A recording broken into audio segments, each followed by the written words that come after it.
E vem aí o Renminbi digital. O Banco Popular da China anunciou uma decisão histórica. O sistema de liquidação transfronteiriça, ou seja, do comércio externo, do mercado externo, vai usar o Renminbi ou Yuan digital. Ele vai ser plenamente integrado aos 10 países da Ásia, que é um conjunto de nações lá, um bloco, né, econômico lá do Sudeste Asiático, e mais 6 nações do Oriente Médio. Essa iniciativa vai permitir que 38 do comércio global dispense aí o sistema SWIFT, que é o sistema do Ocidente, do FMI, do Banco Mundial, dominado pelo dólar americano. Então, assim, vai ser o momento do Renminbi digital, em um movimento que a revista The Economist descreveu como a batalha avançada do sistema Bretton Woods 2.0. A China está reescrevendo as bases da economia global por meio da tecnologia blockchain. Então vamos aqui a mais um vídeo aqui no nosso canal Luz no Fim do Túnel, nesse 17 de abril. Hoje é uma quinta-feira, né? Bom, então vamos lá, pessoal. Mais um vídeo de geopolítica, entrando aí um pouco na área econômica. China, Estados Unidos. Falar um pouco aqui, dar o panorama para o dia de hoje, né? Enquanto o sistema SWIFT, veja só, o sistema SWIFT é quando você faz uma compra internacional. Por exemplo, o Brasil está com 40 navios aí levando soja aí. Parece que a China já comprou. Ela não vai comprar mais dos Estados Unidos, ela vai comprar do Brasil, né? E daí, como é que você faz se você compra alguma coisa dos Estados Unidos? Você tem que pagar lá no sistema SWIFT. Por exemplo, aqui o YouTube, o canal que é monetizado no YouTube, o indivíduo recebe lá do YouTube dos Estados Unidos via SWIFT. Por quê? Porque é uma venda, uma compra, uma transferência de dinheiro internacional. Só que esse sistema SWIFT, ele tem assim um atraso de 3 a 5 dias para processar um pagamento internacional. Sabe, a ponte da moeda digital aí desenvolvida pela China, ela liquida, ela faz um pagamento, uma transferência em 7 segundos. Vocês estão entendendo? Veja, um teste foi feito lá entre Hong Kong e Abu Dhabi, né? Exemplifica essa revolução. Veja, uma empresa realizou um pagamento a um fornecedor do Oriente Médio utilizando o Renminbi digital. Os fundos são transferidos em tempo real por meio de um livro razão distribuído. Elimina a necessidade de você ter 6 bancos intermediários, né? Como resultado, as taxas administrativas despencaram 98%. É muito mais rápido e muito mais barato. Não tem que passar pelo dólar, vocês entendem? Essa capacidade de pagamento instantâneo expõe aí, escancara as ineficiências do sistema, quer dizer, ineficiência lucrativa para alguém, né? As ineficiências do sistema tradicional aí do dólar, né? Bom, que agora ele aos poucos ele vai ficando obsoleto e ele vai perdendo a competitividade. Olha, eu já disse, os Estados Unidos não vai desmoronar, ele não vai acabar.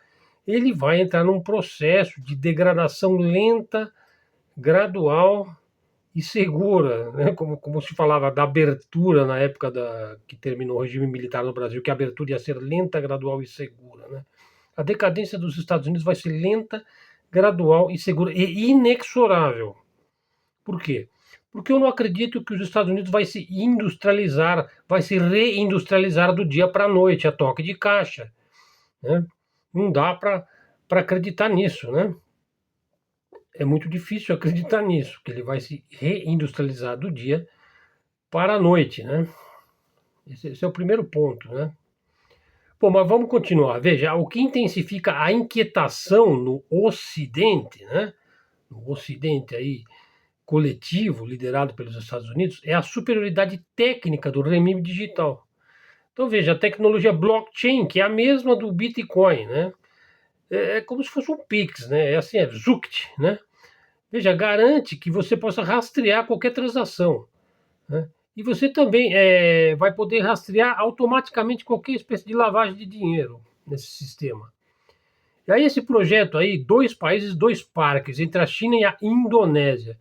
Veja, e a China está tendo um grande avanço em realizar negócios com a Indonésia. Veja, a Indonésia é um mar de gente, hein?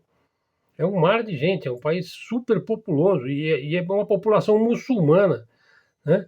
Veja, o Industrial Bank lá realizou o primeiro pagamento transfronteiriço com renminbi digital. E o pagamento foi concluído em 8 segundos, né? Da confirmação do pedido à chegada dos fundos. Veja, é 100 vezes mais rápido e eficiente do que os métodos convencionais do SWIFT. Então, essa vantagem tecnológica aí imediatamente já atraiu 23 bancos centrais de vários países para fazer testes aí de moeda digital, né?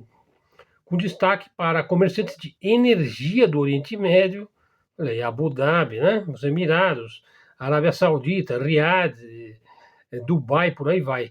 E reduziram os custos de liquidação do pagamento, né, das taxas administrativas em até 75%. Veja, o impacto profundo dessa verdadeira revolução tecnológica reside aí na redefinição da soberania financeira.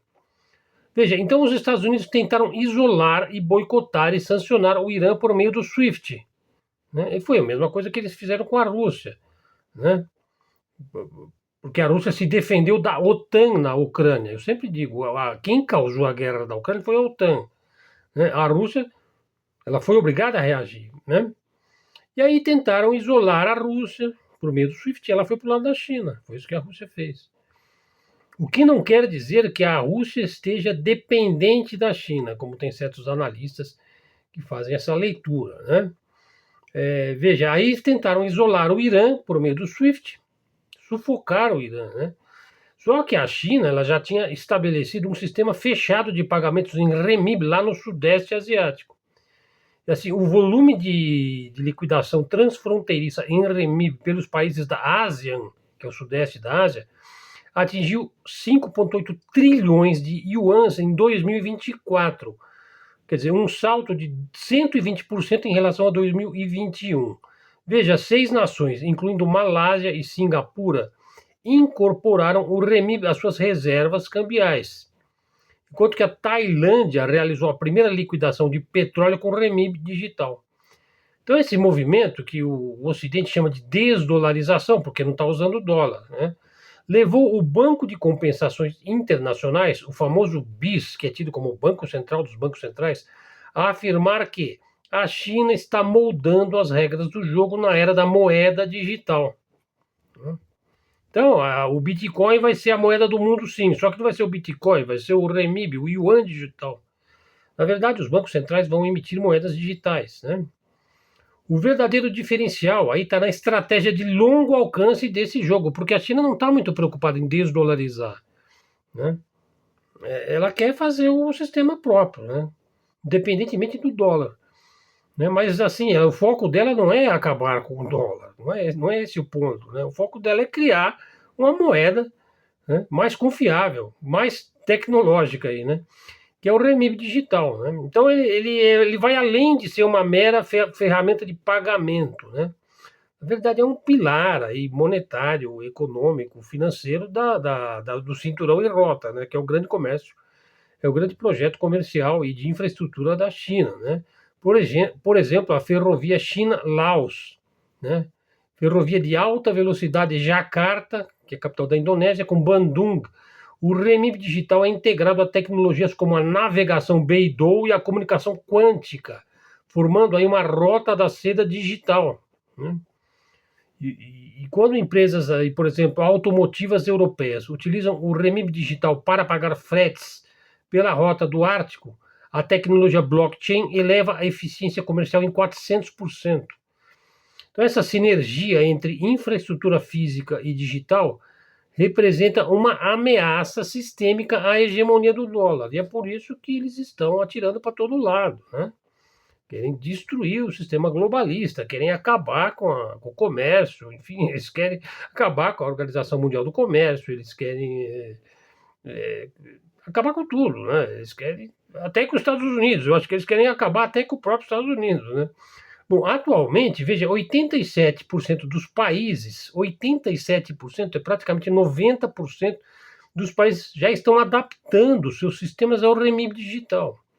um volume de pagamentos transfronteiriços, além das fronteiras, superior a 1,2 trilhão de dólares. Corresponde a essa quantia.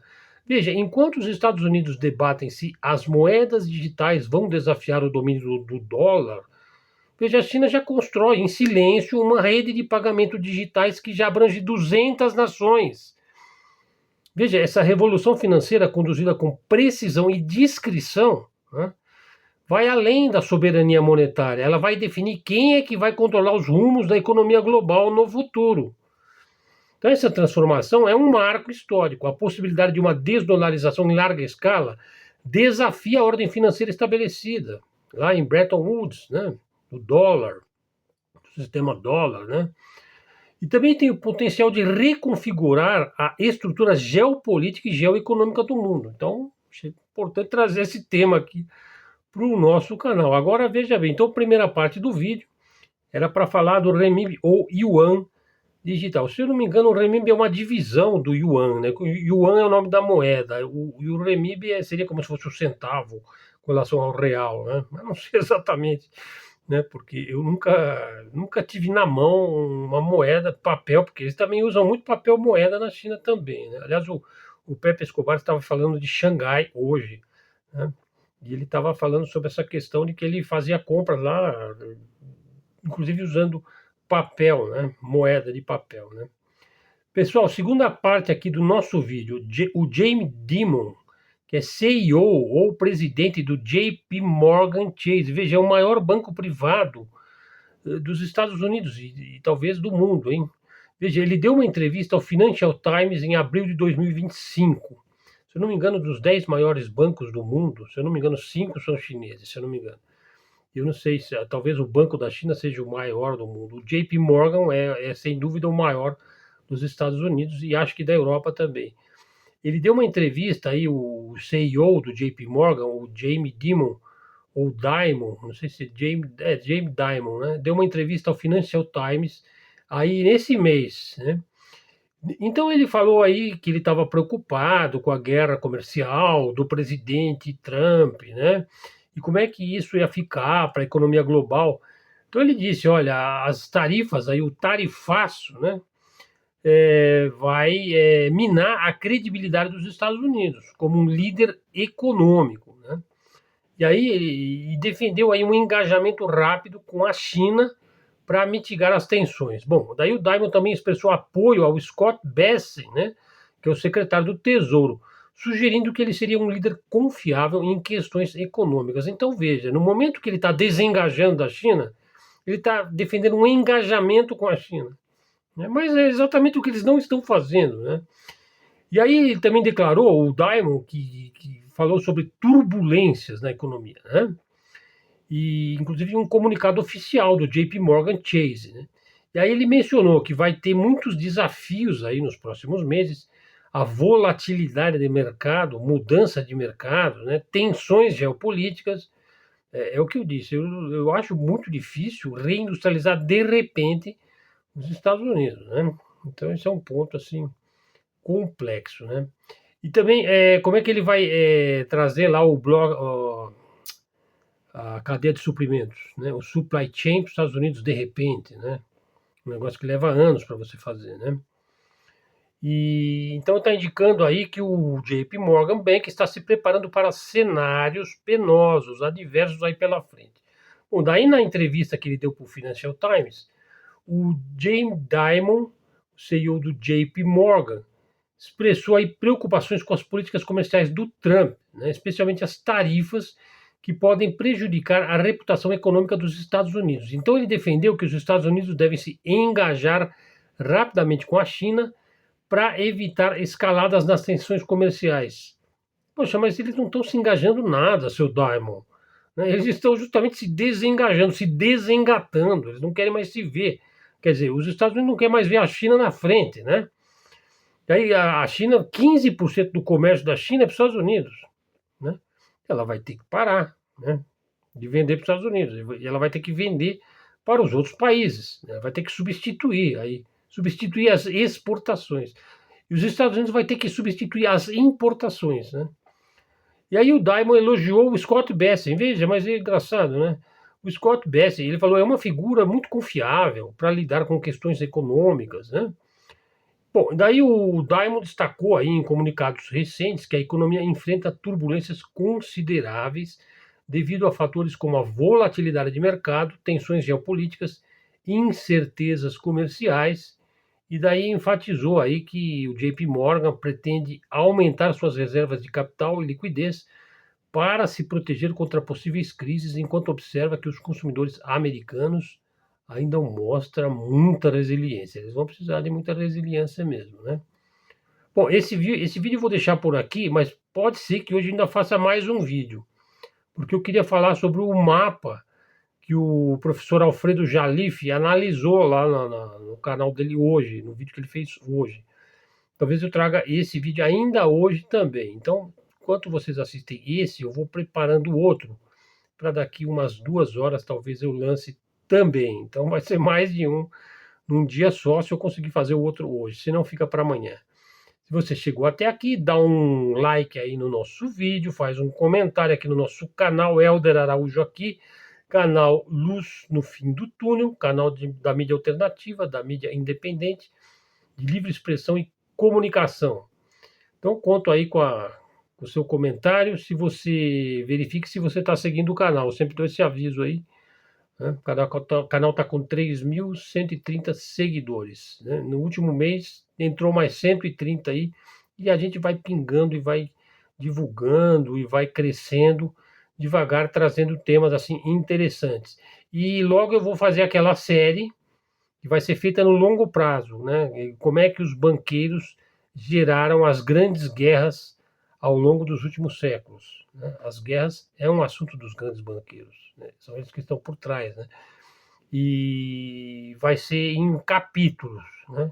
Não vai ser na sequência, tipo hoje o 1, amanhã o 2, no outro dia o 3. Não, vai ser assim, hoje o 1, daqui uns dias vai ter outros vídeos, aí tem o 2. Quer dizer, vai ser em etapas, né? Mas eu tenho certeza que vocês vão gostar. O texto está ficando excelente. Ok, pessoal? Então é isso aí. Ficamos por aqui. Obrigado a todos aí. Até a próxima, hein?